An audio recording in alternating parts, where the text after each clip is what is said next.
Datuk mana Speaker, Paguh mana Paguh? Datuk Speaker, banyak kali disebut isu wanita dalam Pelan Pemulihan Negara. Besok boleh lagi. Saya Speaker, tak boleh bangkitkan ke? Speaker, di mana Maaf. Perdana Menteri Saya ingin kita? mohon pencerahan Where isu is the wanita. Prime Minister? Please. Ni tadi kita rugi 2 jam. Ini pun saya dah langgar nasihat dan recommendation Tan Sri DG. Saya minta maaf sangat-sangat. Ya. Yang Berhormat Menteri silakan. DG is not so No, necessary. Speaker, please, where is the Datuk Prime Speaker, Minister? this Di is your mana house. yang berhormat Paguh di mana? Perdana Menteri kita mana? Jangan Datuk Rakyat Speaker, nak tahu, where is the kita Prime tidak Minister? membuang masa. tolonglah. Jangan rugi. Jangan. Mari kita manfaatkan ni nak habis lah. Silakan Yang Berhormat Menteri. Tak apalah, besok ada lagi. Tolong. Okey, Datuk Yang di-Pertua. Tuan Speaker, saya minta supaya Tuan Speaker jemput Perdana Menteri untuk menjawab. Baru ada mana? Yang Berhormat Menteri sini. Terima kasih. Perdana Menteri, Show his seriousness lah. Kalau PM tak datang, nampaknya tidak benda ada ini serius perkara langsung. penting, Tuan Speaker. Atau dia takut datang? Sudahlah Perdana Menteri tak duduk di dalam Dewan ketika kita berbahas. Nizam. Beliau tidak ada di sini untuk Nizam. menjawab perbahasan kita. Perdana Menteri Cili Berik lagi ya? Nizam. Check tu mikrofon. Saya mohon, Datuk Speaker, Ada surat doktor. supaya Dewan No, where is the Prime Minister? Tolonglah hormati Dewan Rakyat. Satu point of clarification, tolong minta sekejap. penjelasan sebelum Menteri Kewangan jawab. Yang dibangkitkan ini isu-isu termasuk COVID, pemulihan yang harus dijawab oleh Perdana Menteri atau sekurang-kurangnya timbalan Perdana Menteri. Ini soal prinsip menghormati Parlimen. Saya minta speaker campur tangan dalam hal ini. Kalau tak boleh petang ini, jawab pagi esok. Jangan Ya. buat buldo seperti ini. Kerana bukan the field of competence of the Minister of Finance to deal with this central issue. Setuju. Speaker, make a ruling, please. Hormat ya. Terima kasih Datuk Yang di-Pertua. Izinkan saya merakamkan ucapan terima kasih Tuan kepada Speaker. semua ahli-ahli yang berhormat Tuan yang Speaker. telah memberi Tuan Speaker, pandangan dan juga meminta Tuan Speaker. penjelasan Lah duduk. mengenai Tuan Speaker, Pelan hanya Negara. sedikit penjelasan. Tuan Speaker, Tuan Speaker, di mana Perdana Menteri kita? adakah hanya satu menteri yang akan jawab ataupun adakah ada pihak lain yang Tak akan tahu. jawab? Kerana soal undang-undang semua dibangkitkan, bukan Menteri Kewangan nak jawab. Tak tahu. Dia tak tahu. Datuk Speaker, Only one. Yang Berhormat Menteri silakan dulu. Apa ini? Mana ini Datuk Perdana Speaker, Menteri? you have to make a Sudah lari. decision. How lah like this? Kita datang, kita tunggu untuk jawapan yang beri kenyataan Perdana Menteri, tapi yang jawab orang lain yang tak tahu berkenaan perkara ini. This is a shame. Speaker, Yang Berhormat Menteri silakan. Terima kasih. Datuk Speaker, kita dah tunggu No, satu Speaker, hari. tolong kawal Apabila persidangan kita berbahas- dan arahkan Perdana Menteri untuk hadir. Rakyat nak tahu di mana beliau. Datuk Speaker, apa salahnya Perdana Tolonglah Menteri hormati sidang Dewan. Di mana Perdana Menteri kita? Kenapa beliau tidak ada masa untuk menangani perkara-perkara ini? Beliau patutnya jawab. Datuk Ini Speaker. melibatkan Silakan, isu ya. rakyat. Yang Berhormat Menteri silakan. Menteri, Tuan Speaker. Yang Berhormat Menteri. Menteri ada dalam Dewan ini. Datuk Where Speaker, is the ini Prime bukan Minister isu now? kewangan. Where is the Prime Minister? Di Datuk mana Speaker, Perdana ini bukan Menteri isu kita? semata-mata kewangan sahaja. Ini adalah isu polisi, isu dasar. Bagilah Yang Berhormat Menteri menggulung dulu, menjawab dulu. Masalah dia Datuk Speaker Speaker. PM kata nak kerjasama tapi dia tak datang Ini pun. fair.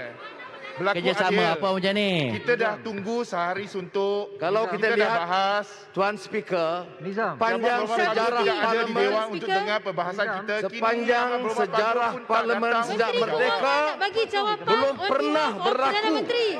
Adakah Soalan ini Baik, bermakna Menteri Kewangan jadi Perdana Menteri dijawab terus. oleh menteri yang tidak berkenaan.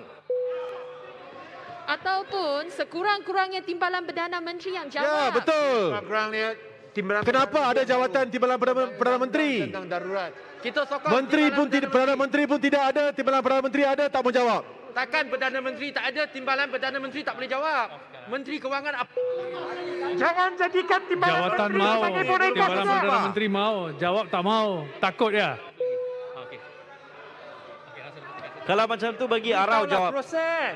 Bagi Arau jawab. Datuk Speaker, adakah PPM Yang kurang Berhormat dipercayai Pago ke? pandang berat tentang pelan pemulihan negara? Ini perkara serius. Okey, terima Yang kasih. Menteri silakan. Apakah proses, Speaker? Apakah proses? Saya Sekali lagi minta saya Datuk ingin Speaker mengucapkan mengarahkan terima kasih Perdana Menteri kepada untuk semua hadir ahli-ahli untuk yang jawab. berhormat. Saya sebagai Menteri Penyelaras Pelan Pemulihan Negara akan memberi Tak ada. Siapa yang bentar ni? terima kasih Yang Bertuah. Seperti yang disebut oleh Yang Amat Berhormat Perdana Menteri tadi. Datuk Speaker, Datuk Speaker. Saya sebagai Menteri Penyelaras Menteri Pelan Pemulihan Kewangan Negara hari Khamis. akan menjawab soalan-soalan yang telah dibangkitkan. Datuk Speaker, adakah Perdana Menteri berminat untuk terus menjadi pemimpin negara ini? Datuk Yang Bertuah. Adakah Yang Amat Berhormat Pago berminat untuk terus menjadi Perdana Menteri? Kami mahu Perdana Menteri. Ya. Menteri Kewangan hari Khamis nanti.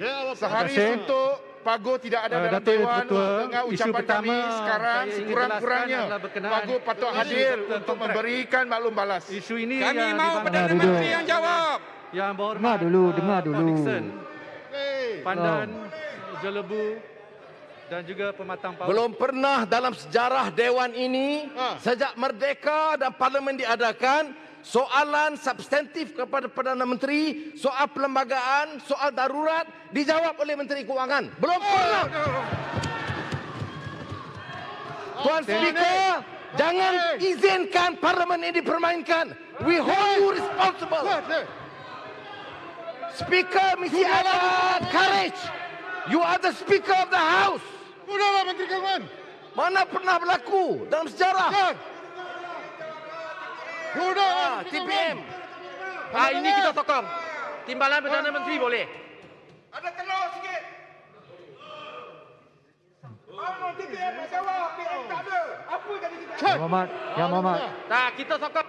Yang Berhormat. Apa bodoh? Yang Berhormat. Perdana Menteri nanti hantar PDF. Tarik balik tu, stupid. Tuan Speaker, Habis pulai, tarik balik. tajuk yang kita bincangkan hari ini adalah Pelan Pemulihan Negara. Tapi yang bercakap soal darurat, cakap soal perlembagaan, itu luar daripada tajuk yang dibincangkan. Kerana topik ini ada kaitan. Bentang tajuk pemulihan negara. Tajuk pemulihan negara. Faham? Pemulihan negara bukan soal darurat. Jadi Menteri Keuangan adalah penyelaras. Yalah, Menteri ordinan dan penyelaras sebagainya. pemulihan negara. Jadi sebab itulah Menteri Keuangan jawab sebagai penyelaras pemulihan Majlis Pemulihan Negara. Jadi Menteri Keuangan yang tahu jawapannya. Jadi kita serahkan. Menteri Kewangan ada follow hari Khamis. Bercakap luar tajuk. Bercakap luar tajuk cerita pasal darurat. Yang pagi cerita tadi pasal datang lain. buat apa? Tajuknya adalah Pelan Pemulihan Negara. Ya, pagi tadi Kalau PM semua petang. bercakap soal Pelan Pemulihan Negara, maka Menteri Keuangan sebagai penyelaras Pelan Pemulihan Negara yang Pagi menjawab. tadi dia petang. Cakap merapu semua. Okeylah, PM tak ada. Okeylah, okey. Sebagai penyelaras Majlis Pemulihan Negara, saya jemput Yang Berhormat Menteri Keuangan. Ya. Sila. Buat PDF Sila. sajalah cukup. PDF cukup lah. Tak payahlah Perdana datang Menteri sini. jawab tentang Bahas. darurat yang disebut Takut oleh bahas. Menteri Undang-Undang. Takut bahas buat Mereka apa? tim Yang Berhormat bera. Itu yang kita nak tahu kerana isu darurat ini penting. Ini bukan kita bangkit. Ini dibangkit bukan. oleh Menteri Undang-Undang. Cakap bahawa ordinan darurat telah dimasukkan. Tapi belum diperkenan oleh istana. Apa yang jadi ini? Itu yang kita nak dapat penjelasan. Kerana kesannya besar. Apa akan jadi kepada undang-undang selepas 21 hari bulan Julai? Hanya Yang Berhormat bera boleh jawab. Saya percaya Yang Berhormat Menteri Keuangan boleh jawab berkaitan dengan ekonomi. Tapi berkaitan dengan darurat, Yang Berhormat Timbalan Perdana Menteri ialah pemimpin yang baru. Kena tunjuklah sikit. Datuk Yang Di-Pertua. Jawab tentang darurat. Saya minta Yang Berhormat Timbalan Perdana Menteri yang Datuk baru. Yang Di-Pertua. Boleh Datuk tak? Yang Di-Pertua. Jawab Datuk Yang tentang Di-Pertua. darurat. Itu saja. Datuk Yang Jawab Di-Pertua. dululah. Lepas itu boleh serah kepada Yang Berhormat Menteri Keuangan. Datuk Yang Di-Pertua. Datuk Yang Di-Pertua. Saya tidak setuju dengan apa yang dikatakan oleh YB Bera tadi bahawa darurat tidak ada kaitan. Kerajaan sendiri yang telah menyatakan mereka laksanakan darurat untuk pemulihan negara, untuk menyelamatkan negara daripada COVID. Kalau kita nak bincang tentang pemulihan negara, maka isu darurat wajib dibincangkan. Ini isu penting. Ini isu penting. Dan Kita satu ada lagi, darurat tu besok, satu lagi, sepanjang hari Okey, kita tadi Ratu kita yang dah Ketua. dengar. Kita dengar Saya tadi akan jawab ucapan Sila, Perdana sila. Menteri. mengenai pelan pemulihan negara Duduklah, pada duduk. petang ini. Datuk Kita Speaker, dengar dulu jawapan. Datuk Kita dengar Speaker. dulu jawapan. be fair to us. Yang berhormat, kita dengar dulu jawapan Be Menteri. fair to us. Kita menunggu sehari. Jaminan tentang darurat dijawab oleh Yang Amat Berhormat Timbalan Perdana Menteri. Kerana ini perkara penting. Tapi Darurat hari orang Menteri Isnin. Undang-Undang nanti akan jawab. Nanti selepas Menteri Kewangan, Menteri Undang-Undang akan jawab. Bukan hari ini. Hari ini. Itulah sebabnya Yang Berhormat adalah bertanggungjawab atas Majlis Keselamatan Negara. Ini berkaitan dengan Yang nak darurat. mempengurusikan mesyuarat ini? Haruslah dijawab oleh Yang Siapa Berhormat mempengurusikan? sendiri. Saya minta Yang Berhormat jawab. Bagan ke? Bagan jadi Itu pengurusi perkara mesyuarat ke? penting. Sebagai timbalan Perdana Menteri Tuan yang Speaker baru ke Bagan? harus ambil jawatan Yang berhormat, Yang berhormat Bagan. Dia pula nak menunjuk arah. Yang Sudahlah. Yang berhormat Menteri, silakan. Okey. Jangan bagi can lagi lah. Diamlah kamu. Sudahlah. Yang berhormat Bagan. Yang berhormat Bagan. Berani di luar. Yang kena pecat tu tak payah buat bising lah. Yang kena Tinggal pecat lagi 30 tadi. minit je. Yang berhormat Menteri, silakan. Terima kasih Yang di-Pertua. Saya akan jawab soalan-soalan mengenai pelan pemulihan negara pada petang ini. Isu pertama yang saya ingin jelaskan adalah berkenaan isu doktor. Pengurusi pelan pemulihan mana ada? Isu yang telah dibangkitkan oleh Yang Berhormat Paul Dickson, Pandan, Jelebu dan juga Pematang Pauh. Terima kasih atas keprihatinan ahli YB Paul Dickson dan juga YB Pandan berhubung hal ehwal petugas kesihatan kita. Isu ini sebenarnya sudah lama, sejak 2016 lagi. Kerajaan sangat prihatin kepada tuntutan kumpulan petugas kesihatan berstatus kontrak ini dan sedar sumbangan dan peranan mereka sebagai barisan hadapan kesihatan dalam memberikan perkhidmatan kesihatan yang terbaik kepada rakyat, terutamanya dalam situasi pandemik COVID-19. Sehubungan itu, Yang Berhormat Perdana Menteri pada 23 Julai telah mengumumkan bahawa kerajaan antara lain bersetuju sebagai langkah penyelesaian segera supaya pegawai perubatan, pegawai pergigian dan pegawai farmasi lantikan kontrak ditawarkan pelantikan secara kontrak untuk tempoh 2 tahun. Selepas melengkapkan tempoh khidmat wajib bagi memastikan kesinambungan perkhidmatan dan persediaan untuk mengikuti pengajian kepakaran. Keputusan lanjutan kontrak akan memanfaatkan lebih kurang 7,000 doktor perubatan, pergigian dan pegawai farmasi yang bakal tamat kontrak tahun ini. Pelanjutan kontrak 7,000 orang pegawai ini untuk 2 tahun akan melibatkan implikasi kewangan yang besar kepada kerajaan dengan anggaran 1.2 bilion ringgit. Minta Di penjelasan. samping itu, Minta penjelasan. Ya, terima kasih Datuk Speaker. Saya nak tanya soalan berkenaan dengan sama ada ataupun tidak plan ini akan ada apa kesan dengan keputusan yang dibuat bahawa ordinan-ordinan yang digubal telah pun dibatalkan. Itu satu. Nombor dua, di bawah artikel 1503, siapa yang mempunyai kuasa untuk membatalkan ordinan-ordinan tersebut?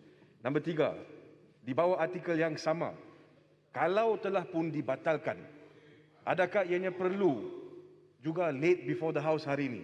Dan akhir sekali, apabila kita lihat kepada artikel 150, adakah perkenan didapatkan daripada Yang di-Pertuan Agong berkenaan dengan soal pembatalan ordinan-ordinan tersebut? Terima kasih Tuan terima Speaker. kasih Yang Berhormat Puchong kerana soalan-soalan Menteri yang telah minta celah. dikemukakan kepada saya. Soalan ini akan dijawab oleh Yang Berhormat Menteri Undang-Undang sekejap lagi. Yang Berhormat Menteri. Seperti yang saya sebut tadi, Yang saya Berhormat akan Menteri, jawab Bandar semua Kuching. soalan-soalan yang dibangkitkan Bandar semasa Kuching. So that means there will be perbincangan others tadi that will be mengenai answering. plan Isu pemulihan kontrak. Tuan negara. Speaker, Jadi, Tuan Speaker, saya nak minta ada lain menteri yang akan jawab ya lepas daripada ini. Saya ambil panduan daripada menteri ini. Beliau kata Menteri Undang-Undang akan jawab. Ya, boleh saya tanya tentang isu kontrak? Yang Berhormat Menteri, Bandar Kuching. Boleh, Bandar Kuching. Ada sini. Saya baru perasan. Bolehkah Yang Berhormat Menteri Undang-Undang jawab? Ini perkara penting. Late before the table, where's the Betul lah. revocation Yang gazette? Bagan. Okey, saya Okey, teruskan. Yang Harap Berhormat. jawab Yang Berhormat Menteri Undang. Tadi Yang Berhormat Bera pun dah berikan arahan. Menteri Undang-Undang akan jawab. Yang Berhormat Sila Menteri, jawab. Okey. Ya, please answer Yang now. Bapak Menteri boleh tanya Biar saya tentang isu habis. kontrak. Boleh minta jalan tak apa. Biar saya habiskan dulu jawapan. Pada masa yang sama, Yang Amat Berhormat Perdana Menteri juga telah mengarahkan Kementerian Kesihatan, kementerian serta agensi yang berkaitan merangka sebuah plan komprehensif dan inklusif, merangkumi tindakan segera, plan jangka pendek, sederhana dan plan jangka panjang bagi memulihkan hala tuju bagi perkhidmatan perubatan dapat dirangka. Isu kedua yang ingin saya jelaskan, Yang Berhormat Menteri tak bagi jalan. Yang terlibatkan oleh Yang Berhormat Menteri tak bagi jalan. Ya, ini Bagi jalan. Mana kucing? Mana kucing? doktor-doktor yang dikatakan. Isu kontrak, mana kucing? Yang Berhormat, saya nak tanya, bukankah lain-lain profesi di negara ini semua ini diserap oleh kerajaan? Apakah sebab unik ni hanya doktor-doktor tidak diserapkan dalam servis? Nombor satu. Nombor dua, untuk membelajar sebagai doktor, lebih kurang 1 juta ringgit digunakan. Berapa banyak rugi kepada negara kalau mereka tidak diserapkan? Komplain mereka adalah, Yang Berhormat sendiri tahu, Boleh tambah? adalah di mana mereka tak dapat housing loan, tak dapat melanjutkan pelajaran dalam speciality dan sebagainya. Maka bukankah ini satu yang bagus dalam keadaan COVID yang serius ini? Bukankah kita macam tak gunakan akal langsung? Pada masa ini kita tidak memberi keutamaan kepada mereka. What is the silly stand of the government? Boleh minta tambah sikit? Terima kasih. Seperti yang saya sebut tadi, kita telah melanjutkan selama 2 tahun. Tetapi pada masa yang sama, Yang Amat Berhormat Perdana Menteri dengan telah mengarahkan Kementerian Kesihatan dan juga agensi-agensi yang berkaitan, kita rangka sebuah plan yang lebih komprehensif dan inklusif, berangkumi tindakan segera, plan jangka pendek, sederhana dan juga plan jangka panjang. Mana kucing bagi nak tanya? membolehkan hala tuju perkhidmatan perubatan dapat dirangka. Satu lagi point which is fair point from your side. Kerajaan juga bersetuju melanjutkan pelantikan secara kontrak untuk tempoh maksimum 4 tahun ke atas pegawai perubatan dan pegawai pergigian yang diterima mengikut pengajian kepakaran dalam tempoh kontrak 2 tahun pertama.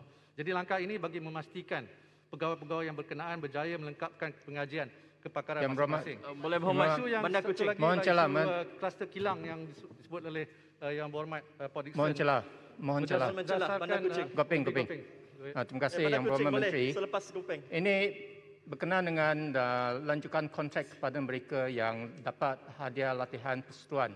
4 tahun sebenarnya tidak cukup. Betul. Ini menunjukkan bahawa yang buat keputusan tidak tahu career pathway untuk pakar. 4 tahun ini tempoh minimum untuk habiskan Master of Medicine. Boleh saya Selepas tambah? Bandar itu Kucing. tempoh untuk gazetment.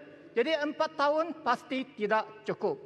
Sila kaji semula. Ya, Bandar Kucing, Bandar Kucing. Saya hanya nak sebelum YB Shalom saya jawab sekejap. Boleh bagi Bandar Kucing. Saya tambah Bandar Kucing. Terima kasih Bagi YB. Menteri. Hanya doktor yang dapat perkhidmatan wajib mengikut undang-undang dan dengan itu sejak dahulu tidak semualah yang menjalankan khidmat wajib akan kekal dalam perkhidmatan kerajaan. Dasar membenarkan peluang-peluang kontrak memberi lebih bilangan graduan doktor untuk menjalani latihan wajib ataupun dishousemanship selaras dengan bilangan graduan perubatan yang kian meningkat. Okey, boleh minta penjelasan. Bandar Kucing, bandar sini. Ya, terima kasih YB Menteri. Ini satu isu yang sangat mustahak. Sebenarnya Perdana Menteri telah menjanjikan bahawa hanya perlukan 2 bilion untuk selesaikan isu kontrak ini. Kenapa kerajaan tidak memperuntukkan 2 bilion ini? Inilah doktor-doktor kita, petugas-petugas kesihatan kita yang telah merawat, telah menjaga kita dalam masa pandemik ini. Malah penyelesaian yang diberikan is half-baked. Kenapa? Seperti yang dikatakan oleh Yang Berhormat Gopeng tadi, tidak cukup masa. Dan ada satu syarat di mana mereka boleh apply untuk HLP, tetapi jika mereka tidak dapat HLP pada masa itu, mereka tidak dapat extension of the contract. Saya bagi tahu, in reality, on the ground, that 2 years extension, they will not get HLP. Sebab ada lagi permanent post yang juga applying for HLP. So how do you guarantee this? This is not a comprehensive solution. Dan Perdana Menteri kata 2 bilion untuk selesaikan masalah ini. Kenapa tak memperuntukkan untuk doktor muda kita? Hari ini saya nampak gambar, saya nampak video mereka hatau in the hospitals. This is heartbreaking. When the doctors are walking, that shows that the system is broken. And please do something about it dengan izin. Terima kasih Yang Berhormat Bandar Kucing. Boleh saya jawab soalan tadi? Tempoh masa pelanjutan selama 2 tahun tadi seperti saya sebut tadi, dibuat supaya penyelesaian yang lebih holistik dapat diperincikan kerana melibatkan aspek perundangan seperti tempoh perkhidmatan wajib selain yang lainlah. Tapi saya terima komen tadi. Saya should YB Shalom. Ya, saya mudah je soalan. 4 tahun tu, 4 tahun tu. Saya bukan doktor, so saya punya soalan bukan bersifat seperti mana yang dikemukakan oleh Kuching. Saya terkejut bila Menteri menjawab bahawa kerajaan prihatin dengan masalah yang dihadapi oleh doktor-doktor kontrak. Tetapi penyelesaiannya seolah-olah langsung tidak prihatin. Kerana doktor-doktor kontrak ini memohon penyelesaian yang muktamad di mana mereka tidak lagi menjadi sebagai pekerja kontrak yang masa depan mereka tak terjamin. Dan penyelesaian yang diberikan 4 tahun kontrak, it implies that for the next 4 years this practice will carry on. So bagaimana kita boleh kata kita prihatin? Ya. Terima kasih Yang Berhormat Shah Alam. Kuala Selangor nak Saya nak jelas jawab sikit, soalan Menteri. Yang Berhormat Pak Dixon mengenai isu kilang tadi. Tangga batu. Berdasarkan data Kementerian Kesihatan, Menteri, bagi Menteri, tempoh Kuala Selangor. mungkin Menteri Masih tak isu faham doktor. soal pakar. Masih isu Tapi doktor. tak akan seluruh kerajaan tak ada orang yang tahu karier untuk seorang pakar. Kementerian Kesihatan ada orang yang melalui karier yang sama. DG mesti tahu. Semua doktor di Kementerian Kesihatan pun tahu. Tak akan tak ada tanya. Terima kasih, 4 tahun tak cukup. Yang Berhormat. Terima kasih. Terima kasih Menteri, saya terpaksa mengajukan perkara ini kepada Menteri. Ya, apakah Menteri sedar ataupun Yang Berhormat Pagoh sedar ya bahawa dalam langkah-langkah yang dicadangkan dalam pelan pemulihan itu hampir seluruhnya telah dibangkitkan oleh 46 pakar-pakar perubatan yang telah mengemukakan cadangan-cadangan itu pada Januari 2021, 7 bulan yang lalu, ketika kes hanyalah 3,000. Hari ini kes sudah mencecah 1 juta, Menteri. Apakah Pagoh was sleeping on the job? Kerana perkara yang dibangkitkan, yang nak dimasukkan ya dalam langkah-langkah pelan pemulihan itu antara lainnya saring jejak asing, FTTIS, menggunakan RTKAG, ya, dan perkara-perkara yang bersangkutan dengan meletakkan kategori 1 dan 2 jangan dibawa ke hospital, termasuklah juga tentang vaccination yang mahu dicadangkan oleh 46 pakar itu sebagai mengambil pendekatan whole of government and whole of society approach. Tetapi hari ini Menteri tolong beritahu kepada Yang Berhormat Pagoh bahawa he is 7 months too late, dan sebab kerana itu kita sedang menyaksikan 1 juta kes dengan kematian hampir 6,000 yang sangat malang. This is why ya, saya minta supaya Menteri beritahu kepada YB Pagoh he has lost touch. Dia telah aloof, disconnected daripada akar rumi seperti mana yang disebutkan oleh YB Muaz. Kuala Selangor League, Kuala Selangor di Selangor. Saya ada berita. Selangor gagal. Saya Tangga batu.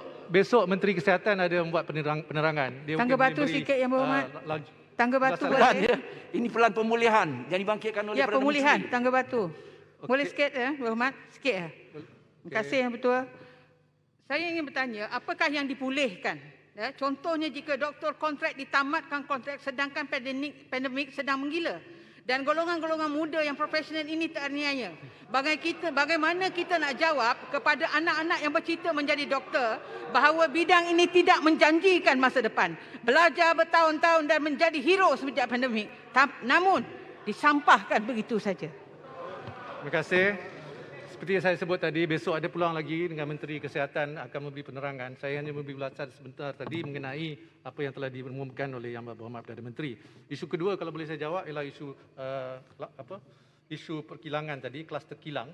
Berdasarkan data Kementerian Kesihatan bagi tempoh 1 Jun hingga 23 Julai, iaitu tempoh pelaksanaan PKP 3.0 ataupun total lockdown, lebih 735 kluster tempat kerja telah dilaporkan melibatkan hampir 60,000 kes. Termasuk 373 ataupun 50.7% kluster melibatkan subkategori penghilangan dengan jumlah 35,642 kes. Jumlah ini adalah juga lebih tinggi berbanding kluster-kluster dalam kategori yang lain bagi tempoh yang sama. Penetapan kategori bagi kluster-kluster adalah bagi mengenal pasti lokasi atau lokaliti di mana tindakan bersasar bagi kawalan dan pencegahan penularan jangkitan COVID-19 dapat dilaksanakan dengan berkesan oleh KKM dengan kerjasama institusi yang terlibat. Sebagai contoh, sekiranya suatu kluster dikenal pasti akibat penularan jangkitan di taska, masjid atau sekolah, KKM akan berurusan dengan pihak yang bertanggungjawab seperti Jawatan Kuasa Pengurusan Masjid dan juga Jabatan Pejabat Pendidikan Daerah untuk penaksiran risiko di lokasi serta siasatan lanjut ke atas kes-kes dan kontrak rapat yang dikenal pasti. Seterusnya, tindakan akan disasarkan Pasal kilang tadi. di institusi yang terbabit. Pak Menteri. Begitu juga Pasal kilang tadi ya, Ya. sebelum pindah ke tempat lain. Ini ada percanggahan sedikit ya. Ketua Pengarah Kesihatan bulan lalu sebut sektor kilang rekod 95,156 kes, 639 kluster.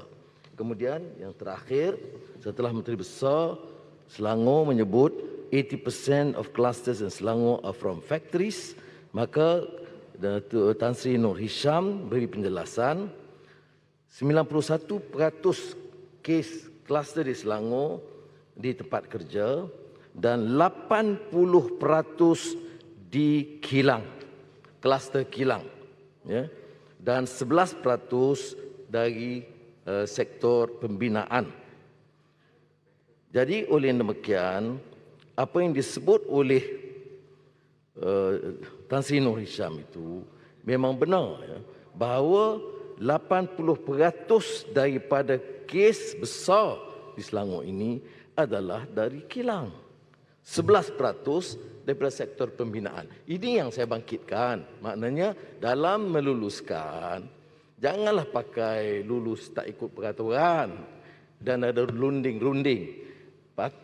Pastikan SOP dipatuhi supaya jangan jejaskan nyawa orang dan kehidupan mereka. Itu yang. Jadi saya gunakan hanya kenyataan Ketua Pengarah Kesihatan. Okey. Terima kasih Yang Berhormat Pak Dickson. Saya jawab Yang Berhormat Langkawi mengenai Majlis Pemulihan Negara. Tak respon kepada apa yang dikemukakan oleh Saya setuju dengan apa yang disebut oleh Yang Berhormat. Adakah dipersetujui ya, setuju. dan mengakui? Ya, dia menggunakan contoh. Saya setujulah apa yang disebut oleh Yang Berhormat. Maknanya tindakan MITI membenarkan kilang-kilang ini dibuka tanpa kawalan adalah satu tindakan yang tidak bertanggungjawab. Adakah itu yang dimaksudkan? Tak, saya berkata. Kiranya begitu, biayanya dijelaskan bahawa Menteri MITI telah melakukan satu tindakan yang tidak bertanggungjawab, membenarkan berlakunya tersebar COVID ini oleh kerana diarah buka tanpa ada kawalan. Tak payahlah tunjuk graf-graf. We're not interested. Just explain. Datuk Speaker, saya minta izin untuk membantu Yang Berhormat Menteri Keuangan memberikan penjelasan. Pertama, perlu bantuan ke Menteri Keuangan? Kesian. Semua keputusan yang dibuat adalah secara kolektif dalam Majlis Keselamatan Negara. Itu yang pertama. Sebelum keputusan yang dibuat oleh Majlis Keselamatan Negara, semua kementerian akan membentangkan pintu depan, pintu belakang. Dengarlah. Salam dengarlah. Pintu depan. Salam. Ada yang buka kata pintu belakang. Pintu depan, pintu belakang. Berah kata. Sebelum MKN membuat keputusan, setiap kementerian dipanggil untuk membentangkan positive list dan juga negative list. Dan akhirnya setelah mendengar semua pandangan, sama ada daripada sektor kesihatan, sektor ekonomi, MKN akan menentukan yang mana positif dan yang mana negatif. Peranan MITI hanya untuk koordinat supaya senarai yang telah diputuskan sebagai positive list dibenarkan untuk beroperasi, kerana pada ketika ini MITI mempunyai sistem yang bersepadu dengan penyelarasan semua kementerian dan agensi supaya ada satu one-stop center untuk menentukan mana sektor dan subsektor yang boleh beroperasi hasil daripada keputusan yang dibuat oleh MKN. Itu yang pertama. Okay, saya nak ucapkan terima kasih kerana dulu, sekarang ni yang bersalah Bukan saja MITI. Dengar dulu. Seluruh kabinet Yang Berhormat Shah Alam. yang bersalah, seluruh kabinet.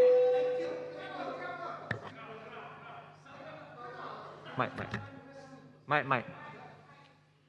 Ini kenyataan resmi daripada Ketua Pengarah Kesihatan. Tuan Speaker, yang menyatakan siapa boleh baca macam itu? Apa dia? You ingat apa ni? Kalau you nak baca, dia? bacalah. Sebab saya nak tunjuk buku kepada you macam ni kah? Nah, baca. You tak faham. Please, don't be silly, man. Sebab What don't is be wrong with silly. you? This is the Yang problem. Berhormat. Stupid. Kalau nak jawab, you jawab betul. Understand. You Simple. Yang Berhormat. Yang Berhormat Shah Alam, pucung. Yang Berhormat Shah Alam, pucung. Shah Alam. Shah Alam. Tolonglah. Kenyataan Ketua Pengarah Kesihatan jelas bahawa 69% adalah sporadik dan hanya 31% timbul daripada clusters.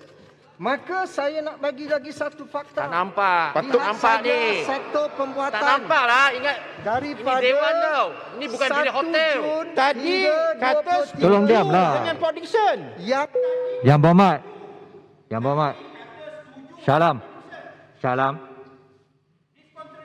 Tak apalah, beri peluang kepada menteri. Yang Berhormat. Silakan. Yang Berhormat Gombak, tolong baca. Kabur, tak nampak. Kabur. Tolong baca.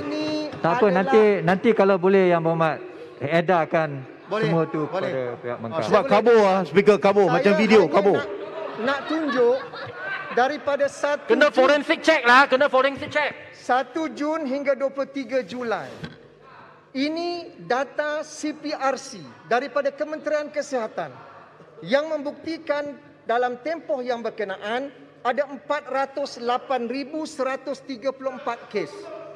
Ada 1,203 Sepatutnya Pagu melantik Gombak sebagai Tolonglah, Timbalan Perdana Menteri. Dengarlah. Bera duduk sana tak Waktu jawab. tanya soalan, adalah 35,000. Yang Berhormat Menteri bagi Dan penjelasan ini tapi tak nak dengar. 35,968 kes baru daripada 408,134 hanya 8.8% sahaja daripada kes yang berlaku dalam tempoh yang berkenaan. Saya boleh bagi lagi sampling, Datuk Speaker, sama ada harian, mingguan ataupun bulanan. Menteri, yang membuktikan Menteri jangan menegakkan benang yang basah. Menteri, Rakyat di luar tahu. Tolonglah Yang Berhormat. Janganlah macam ni. Yang Berhormat. Tegaskan sekali lagi, Datuk Speaker, nak bentangkan hujah. Apatah lagi datang pada Ketua Pembangkang. Ini bukan Ketua Ranting. Ini kononnya bakal Perdana Menteri. Bentangkanlah fakta. Bentangkanlah bukti. Janganlah merapu. Ceramah ini bukan ceramah kelompok. Speaker, mana Yang Berhormat? Pago. Where is Pago? Kalau Pago tak berminat, letak jawatan. Hitung. Jangan merapu. Shah Alam. Menteri, turun kelang. Turun kelang, tengok. Speaker, beri saya sedikit Yang jalan Berhormat Menteri, sebagai bekas timbalan Menteri. masa tinggal lagi 20 minit saja. Sikit saja. Masa tinggal lagi 20 minit saja. Menteri MITI tadi, Speaker, sangat menyelewengkan Dewan ini. Kerana yang dimaksudkan itu sama ada kes-kes dalam factory dan industri itu tergantung kepada tarikh. Tergantung pada Epic Week. Dan dia hanya menyebut satu snapshot of an event. Tetapi sebenarnya factory dan industri adalah culprit antara yang terbesar. Dan bercanggah dengan apa ini yang perkara yang perlu Menteri kena faham. Cukup. Yang Berhormat Menteri, tolong sambung. Kalau Datuk Speaker, untuk jelaskan saja, saya nak jelaskan di sini kerana Menteri YB MITI nampak emo tadi. Yang Berhormat PD. Yang saya sebut Menteri Kewangan dengar betul-betul ya. Saya tak bagi fakta lain selain daripada yang Ketua Pengarah Kesihatan berikan. Terima kasih. Janganlah panik tak tahu arah. Ada buat salah besar tu yang jadi panik macam tu. Okey. Yang Berhormat Paul Dickson, mungkin saya Gombak betul. Ketua Pembangkang tak betul. Pencerahan yang lebih kritikal. Menteri duduk sebelah kanan TPM. Yang lebih kritikal ialah kes sporadik dalam komuniti. kita tak boleh nafikan itu. Sebenarnya menyumbang kepada 70% kes keseluruhan COVID-19. Yang baki 30% ni merupakan kes kluster, termasuklah kluster-kluster daripada sektor pembuatan. So dengan izin, Menteri, move away from focusing on cluster. Menteri mengundang saya misleading. Sebagai Yang berhormat, kalau Yang Berhormat Menteri tak bagi laluan, maka kita hormatilah. Lantai percakapan ada kepada dia. Ya. Dah banyak sangat kena mencelah tanpa memberi laluan pun. Yang Berhormat Menteri, kita akan habis 5.45. Saya dah panjangkan 15 minit dah. Okey, terima kasih. Jadi kita nak jawab sedikit saja soalan tentang Yang kilang. Berhormat Misleading. 2 minit saja. 2 minit. 2 minit. Data is misleading. 2 minit. Mohon celah. 2 minit. 2 Sebab minit Menteri saja tak tentang faham kluster kilang. epidemiologi. Menteri tak faham virus. Sebab itu what you say is misleading. Yang sporadik yang tak dapat dikesan. Dia bukan sporadik out of nowhere. Dia berasal daripada kilang.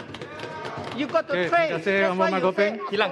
Tapi itulah fakta dan data daripada Kementerian Kesihatan. Saya nak. Menteri bagi bangi ke? Ya. Sebagai mantan bekas Bangi. Timbalan Menteri MITI, saya nak mungkin bantu Gombak sikitlah. Banyak betul lah. Bantu sikit saja. Kerana ada banyak salah faham di mana mereka ada ramai orang kata, okey, kluster kilang tu adakah ia berasal dari proses pembuatan di kilang ataupun ia berasal daripada tempat penginapan pekerja kat kilang. Saya rasa ini adalah sesuatu yang perlu dijelaskan oleh Gombak. Kerana apabila kilang itu ditutup seperti ramai di kawasan saya di Belakang dan Kajan dan sebagainya, apa yang berlaku ialah pekerja kilang tu, kebanyakan mereka orang asing, pekerja asing tu, mereka di tempat penginapan yang share bersama dengan kilang yang lain. Dan bila itu berlaku, mereka tak ada kerja, mereka pergi ke flat ataupun apartmen kawan-kawan lain untuk ambil makanan, untuk masak bersama dan sebagainya. Dan itu adalah salah satu sumber di mana pekerja asing tu wabak tu menular. Jadi ini tidak bermaksud bahawa kilang wabak tu ditular di kilang, tetapi mungkin adalah di penginapan. Jadi the source is from the accommodation. Itu adalah isu yang perlu ditangani. Ya, okey. Gombak saya bantu sikitlah. Okey. Saya setuju. Terima kasih. Kalau saya Wabi Salam boleh saya teruskan jawab Wabi Langkawi dulu. Walaupun dia tak ada di sini. Ini berkenaan Majlis Pemulihan Negara. Untuk maklumat ahli yang berhormat, walaupun Majlis Pemulihan Negara namanya sama seperti yang dicadangkan oleh Yang Berhormat Langkawi, tetapi secara hakikinya tidak serupa kerana cadangan MPN oleh YB Langkawi mengenepikan peranan kerajaan. Kerajaan berpandangan bagi memastikan Malaysia berjaya keluar dari kemulut pandemik COVID-19, pendekatan seluruh negara atau dengan izin whole of nation adalah amat penting. Cadangan mengenepikan peranan kerajaan hanya akan memburukkan lagi keadaan, malah akan menyebabkan usaha kita menjadi tempang. Atas dasar inilah kerajaan telah bersetuju untuk MPN diperkukuhkan dengan pelibatan pakar dari pelbagai sektor industri, sektor swasta dan juga NGO serta pakar-pakar ekonomi, sosial dan kesihatan. Mereka ini akan berkongsi kepakaran dan pengalaman masing-masing. Malah Yang Amat Berhormat Perdana Menteri selaku pengerusi telah menyatakan undangan beliau kepada pihak pembangkang iaitu pejuang sebagai ahli MPN dan juga Pakatan Harapan dan Warisan. Menteri Kewangan.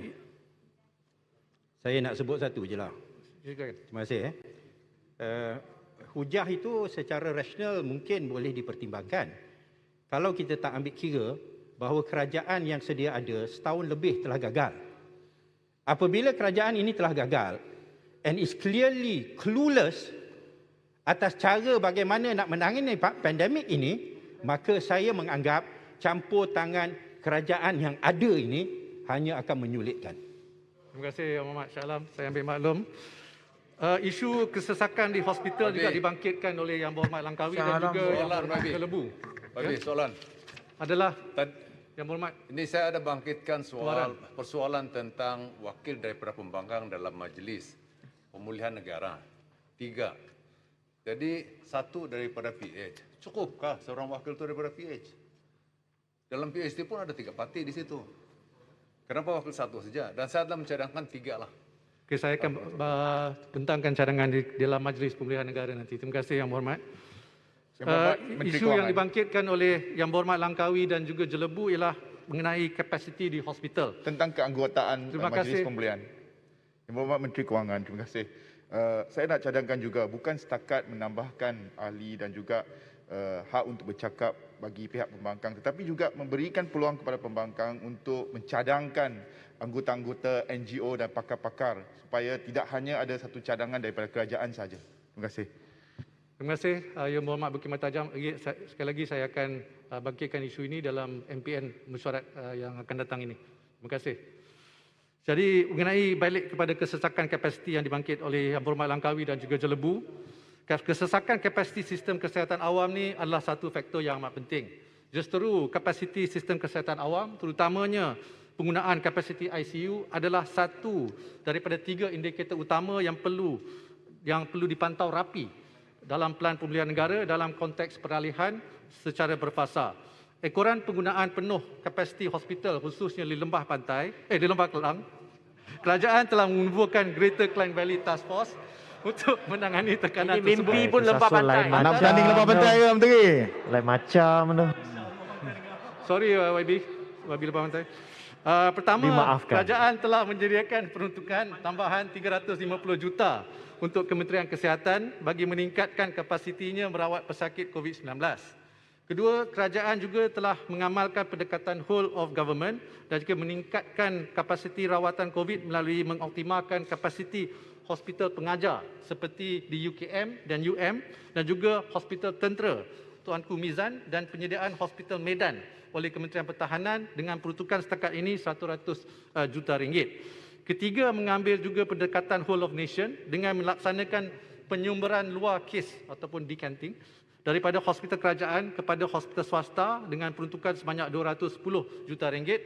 Untuk makluman ahli yang berhormat, PPN memberi penekanan kepada vaksinasi rakyat yang secara tidak langsung akan mengurangkan kes bergejala dan tekanan ke atas kapasiti hospital awam insya-Allah. Dari segi kadar vaksinasi seperti yang semua maklum setakat Menteri, hospital sikit. Boleh izin Anto Jaya. Ya, terima kasih Datuk. Betul. Ini tentang hospital tadi dimaklumkan. Saya nak tanya sedikit tentang hospital Medan. Saya ingat Menteri Pertahanan pada sini. Saya telah bangkitkan dalam dialog hari itu ialah tentang kelambatan di satu tempat tu untuk membangunkan hospital Medan. Misal contohnya di Melaka kan. Kita ada masalah di hospital dengan kapasiti ICU yang sekarang sudah berlebihan. Jadi Esko Kerajaan Negeri kepada ketika itu umumkan bahawa mereka akan bangunkan hospital Medan tetapi dalam masa 2 minggu. Dan ini satu tempoh masa yang terlalu lama. Mengambil kira Melaka itu ada 2 kamp tentera, kamp komando dengan kamp terendah. Jadi saya ingat adakah isu yang timbul isu kewangan ataupun birokrasi yang menyebabkan lambatnya untuk kita bangunkan hospital Medan ini. Terima kasih. Terima kasih. Menteri, Jelebu Menteri. Jelebu, silakan. Soalan saya tadi. Ya. Menteri, saya minta penjelasan daripada kerajaan tentang peranan 46.9 hospital swasta yang masih lagi tidak terlibat dalam kes rawatan COVID ini. Kerana ini boleh mengelakkan Yang Berhormat Menteri kes yang berkaitan dengan brought in date atau BID ini. Kerana ini akan memberikan kesan yang sangat mendalam kepada masyarakat. Saya cuma minta penjelasan apakah tindakan dan usaha kerajaan supaya 46.9% ini turut memberikan kerjasama terhadap usaha kerajaan ini. Terima kasih. Terima kasih Yang Berhormat Jelebu. Seperti saya sebut tadi, kita dengan melaksanakan penyumberan luar kes ni, decanting daripada hospital awam kepada hospital swasta, kita telah memberi peruntukan 210 juta dan sedang diberjalankan. Kalau kita lihat apa yang berlaku sekarang di Klang Valley dan juga insya-Allah di negeri-negeri lain, penyumberan ini akan menolong sedikit sebanyak kapasiti kesihatan awam yang sekarang agak tertekan, terutamanya di kawasan-kawasan yang masih lagi di dalam fasa pertama. Untuk maklumat ahli yang berhormat, kita kena beri penekanan kepada vaksinasi rakyat yang secara tidak langsung ini pun akan mengurangkan kes bergejala dan tekanan ke atas kapasiti hospital awam. Dari segi kadar vaksinasi setakat 24 Julai, Malaysia merekodkan 1.29 dos per 100 penduduk, antara kadar vaksinasi yang tertinggi di dunia. Malah Malaysia telah berjaya merekodkan jumlah vaksinasi harian tertinggi pada 22 Julai yang lepas, iaitu sebanyak 507,000 dos. Perkara ini jelas diperhatikan di negeri Sarawak yang setakat 25 Julai telah berjaya memberi vaksinasi lengkap kepada 55% penduduk dewasanya, dan seiring dengan peningkatan vaksinasi, negeri Sarawak telah menunjukkan penurunan ketara kes COVID dalam ICU di mana Sabah daripada Sabah. Okey, baik. Okay, terima kasih. Terima kasih Datuk Speaker. Saya ingin mengaitkan dengan apa dibahas oleh Menteri berkenaan dengan Sarawak. Kenapakah Sarawak sangat successful dengan vaksinasinya, whereas di Sabah kami adalah paling lowest? Dan kenapa tidak ada keseimbangannya dengan Sabah dan Sarawak? Maka kami di Sabah adalah producer minyak terbesar, contributor to barrels per day. Yet you do not even consider Sabah. Thank you. Tambahan yang Bapak Menteri, isu yang sama. Kalau lihat kepada statistik yang Bapak Menteri, setakat ini peratusan populasi Sabah yang telah divaksinasi hanya mencatat 9.7%. Dewasa komplit 13.7%. Yang amat berhormat Ketua Menteri mensasarkan bulan Oktober 2.7. But now we are at 300K only. So persoalan kita yang Bapak Menteri, kenapa Sabah ini rate vaksinasi ini terlalu lambat? Jangan nak tirikan Sabah seperti selalu yang berhormat. Tentang isu vaksinasi ini, please. Webi, sorry, saya rasa itu ada penerangan Menteri Vaksinasi pada hari Rabu. Okey, mungkin saya boleh jawab sikitlah apa yang saya boleh ingat ni. Antara faktor yang menyumbang dengan kadar yang lebih rendah di Sabah, yang berhormat, adalah kadar pendaftaran yang lebih rendah, iaitu 39.2% berbanding dengan Sarawak 86.8%. Yang Bapak Menteri minta dibetulkan, dia lambat pendaftaran sebab di Sabah ini kita menghadapi masalah network, terutama khususnya di kawasan luar bandar. Itu yang kita sebut. Masalah MySejahtera di kawasan pendalaman negeri Sabah tidak terpakai. Itu sebabnya pendaftaran MySejahtera agak rendah jika dibandingkan dengan negeri-negeri yang lain. Perlu juga saya tapi yang berhormat, di samping itu perlu juga saya sebut, ada juga yang mendaftar di Sabah, tapi apabila vaksin dia akan suruh pisah alam daripada Sabah. Ada beberapa kes. Ini lagi satu, ini bukan hal pendaftaran jawab.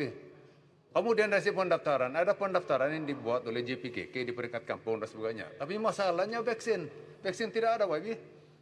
Di Sabah. Bukanlah vaksin yang masalah. Bukan saja pendaftaran. Jangan sebut pendaftaran saja. Terima kasih Yang Berhormat Tuan. Di samping itu, jawab YB Tuan tadi, Kerajaan Persekutuan telah bersetuju untuk menyokong usaha Kerajaan Negeri Sabah dengan membekalkan vaksin single dose, terutamanya untuk meningkatkan tahap vaksinasi di kawasan pendalaman untuk membantu negeri Sabah. Saya nak habiskan isu mengenai bila yang Bapak Menteri kena sebut bila, sebab kita ni dijanji banyak kali, tetapi ialah mungkin 5-6 tahun jadual ini akan dipincikan oleh Yang Berhormat apa nama vaksin dia? Apa nama sebut pada hari Rabu nanti. Boleh sebut nama vaksin? Yang Berhormat nanti kadang Yang Berhormat boleh sebut data vaksin ini sudah dilulus atau macam mana? Kan okey, kalau nak juga sebut, tapi saya nak biar Yang Berhormat Khairi sebut, tapi kalau saya nak sebut juga hari ini, kan duanya ialah CanSino dan Johnson & Johnson. Inilah dua single dose vaksinasi yang akan dihantar ke negeri Sabah.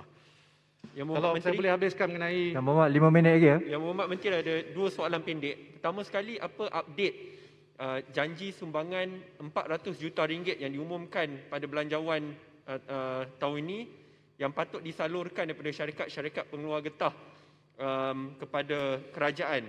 Itu pertama. Kedua, apabila Yang Berhormat Menteri dan kerajaan pun akui ada masalah fiskal untuk kita berikan bantuan yang penuh kepada doktor-doktor kontrak, kita perlukan dalam 2 bilion ringgit. Apakah cadangan untuk kita kenakan cukai keuntungan luar biasa kepada syarikat-syarikat gergasi yang profiteer excessively semasa tempoh COVID? Terima kasih Yang Berhormat Menteri. Yang Berhormat Menteri, berkaitan ni Pontian, saya harap dijawab segala apa yang kita cadangkan. Soalan saya tadi ada, cadangan saya ada 32 dan saya menunggu jawapan bertulis kepada semua 32. Kalau Yang Berhormat Menteri tentunya tinggal 4 minit lagi, mana cukup masa. Saya menunggu jawapan 32 cadangan tadi. Terima kasih. Terima kasih. Boleh saya jawab dulu, saya nak habiskan dulu cerita pasal Sarawak, terus saya jawab soalan Yang Berhormat. 4 minit je lagi. Yang Berhormat. Bukit Mentajam boleh saya jawab, habiskan dulu. Thank you. Dalam kapasiti kesihatan awam tadi, hampir 100% sebenarnya di Sarawak pada awal Jun dan sekarang telah turun ke 33%. Apa yang ketara di Sarawak sekarang adalah daripada jumlah kes yang melebihi 300 sehari, tidak sampai 10 atau 3% yang melibatkan kes bergejala kategori 3, 4 dan 5. Yang Berhormat Muar, cukai durian runtuh lah, cukai ataupun windfall tax. Bagi memastikan pelan pemulihan negara berjaya dan kita dapat keluar dari kemelut pandemik ni, kerajaan akan memastikan bantuan yang perlu diberikan bagi membantu rakyat dan juga perniagaan. Ini akan ditampung sama ada dengan mengoptimalkan perbelanjaan ataupun dengan izin expenditure optimization ataupun pinjaman. Dari segi windfall tax dengan izin, pada masa ini ia hanya dikenakan ke atas komoditi kelapa sawit berdasarkan threshold harga pasaran minyak sawit mentah bulanan. Sebarang pengenalan baru mengenai pengenaan windfall tax perlulah diteliti dengan berhati-hati kerana ia boleh memberi persepsi negatif kepada pelabur yang beranggapan kerajaan mengambil kesempatan atas keuntungan berganda yang dijana oleh syarikat berikutan krisis kesihatan yang melanda dunia. Pengenaan windfall tax secara tiba-tiba boleh menggugat keyakinan pelabur yang telah membuat pelaburan di negara ini tanpa mengambil kira elemen windfall tax ke atas keluaran siap syarikat.